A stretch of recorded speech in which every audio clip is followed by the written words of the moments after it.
O debate desta sexta-feira na RTP mostrou que o candidato Passos Coelho, do PSD, sabe como enfrentar a crise e fazer Portugal crescer e criar empregos. O encontro confirmou que Passos Coelho está preparado para ganhar a confiança dos portugueses e liderar o país em direção a um futuro seguro. Sócrates deixa 700 mil desempregados e um país em crise. Não merece mais oportunidades. Aquilo que está em jogo nestas eleições é ver se conseguimos, a partir do dia 5 de junho, em vez de andarmos a discutir sempre aquilo que a oposição pretendia, podermos discutir aquilo que os governos que estão em funções fazem. E o engenheiro Sócrates vem a este debate, começa, premeditadamente, quis começar este debate para ver se discutia o projeto de revisão constitucional do PSD. E, pasme-se, escolheu logo o Estado Social. O engenheiro Sócrates é o primeiro-ministro da área socialista que mais maldades e malfeitorias fez ao Estado Social. Foi o primeiro-ministro em Portugal que cortou salários na função pública.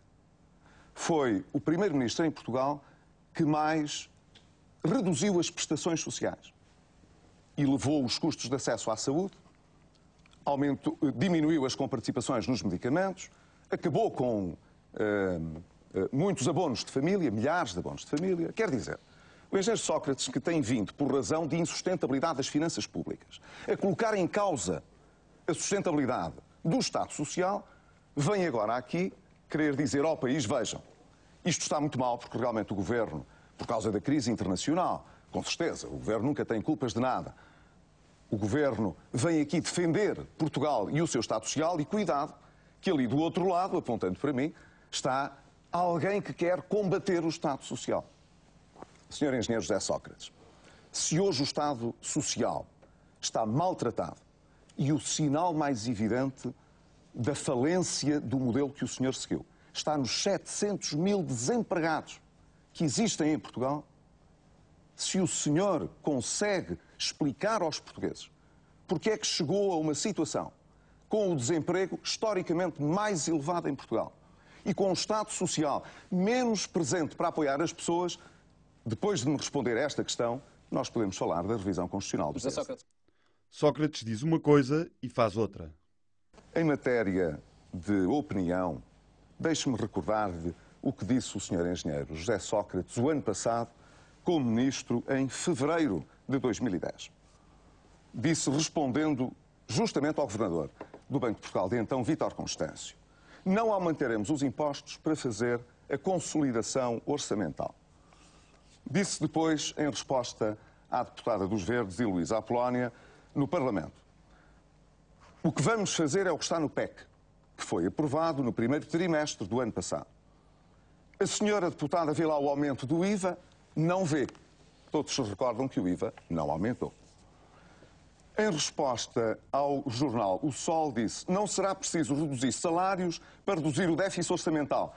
Isto é dia 16 de junho do ano passado, Sr. Primeiro-Ministro. Pedro Passos Coelho, não lhe parece que José Sócrates poderá argumentar, finalmente, tal como o senhor disse no início, que quando as circunstâncias mudam, as decisões também podem mudar? Deixe-me dizer, mudaram profundamente. E disse ainda, vamos reduzir 5% os salários da função pública e aumentar a taxa normal do IVA de 21% para 23% em setembro do ano passado. Sócrates não assume as suas responsabilidades. Nós acabamos de assistir a uma das boas razões porque o país tem necessidade de mudar de governo. O senhor é incapaz, mas incapaz, ao fim de 6 anos de responsabilidade do governo, de ter perdido uma maioria absoluta e de, apesar de ter tido uma maioria relativa, ter tido o maior partido da oposição, a cooperar com o governo em tudo o que era essencial para que o país não se chegasse a uma situação de praticamente bancarrota. Porque é disso que estamos a falar aqui, Sr. Engenheiro Sócrates. É essa a herança que nós estamos a discutir nestas eleições. E o senhor insiste em fazer este debate, iniciar este debate, discutindo as minhas ideias, o que muito me lisonjeia. Deixe-me dizer, eu gosto muito, não é nada incómodo, então, eu gosto muito e é por isso que estou a discuti-las. Mas deixe-me dizer, eu gostava de ver, da sua parte, neste debate, como em todos os debates que o senhor fez, discutir as suas responsabilidades como Primeiro-Ministro, que é o senhor que é Primeiro-Ministro nesta altura e que vai a votos como Primeiro-Ministro, eu vou como candidato a Primeiro-Ministro. O senhor vai a votos como Primeiro-Ministro. A dificuldade que o senhor tem em discutir o resultado da ação do seu governo é uma coisa que espanta aos portugueses. Porquê é que o senhor não tem a coragem, neste debate, de começar por discutir aquilo que é a sua responsabilidade à frente do Governo de Portugal e de um país que chegou praticamente à bancarrota, apesar de ter tido um partido na oposição, que lhe deu todas as condições para que se evitasse chegar a esta situação? Porquê é que o senhor está interessado em replicar a ideia de que a saúde pode ficar em perigo comigo? Não fica, Sr. Engenheiro José Sócrates, deixe-me dizer. A saúde não fica em perigo com a eleição de Pedro Passos Coelho para Primeiro-Ministro. Passos Coelho foi firme e levou a verdade ao debate. O Sr. Engenheiro José Sócrates disse também que, no dia em que recorreu à ajuda, que recorria porque não tomar essa decisão acarretaria riscos muito grandes que o país não podia correr. Não vale a pena continuarmos esta Pois não, mas isto tem um lista de sentido, situações. Sabe? É verdade, mas isto tem um sentido. É para recordar que há muito tempo que Portugal devia ter pedido ajuda. O Governo preferiu que os bancos portugueses estivessem a tomar títulos de dívida pública em vez de canalizarem crédito para a economia.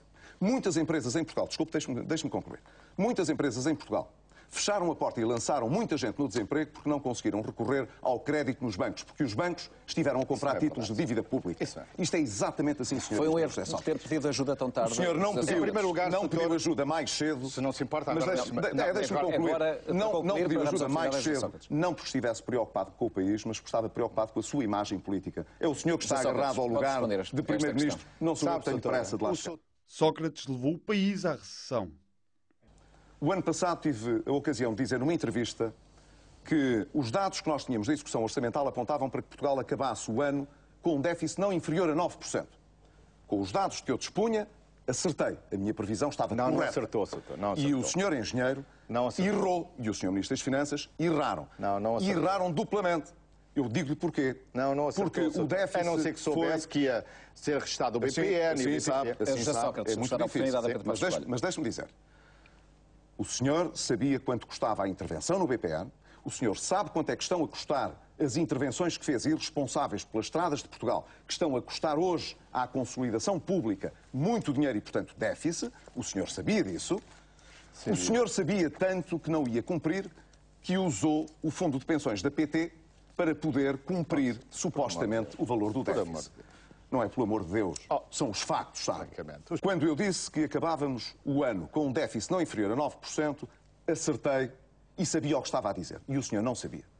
Quando disse nessa altura que se isso acontecesse, não era realista podermos atingir um déficit de 4,6 em 2011, sabe? O senhor Primeiro-Ministro e vários outros ministros disseram que eu não estava a ser patriota e que estava a pôr em causa a capacidade de Portugal no exterior poder executar e honrar os seus compromissos. E sabe o que é que aconteceu? A equipa que veio cá, da União Europeia e do FMI, disse exatamente a mesma coisa que eu.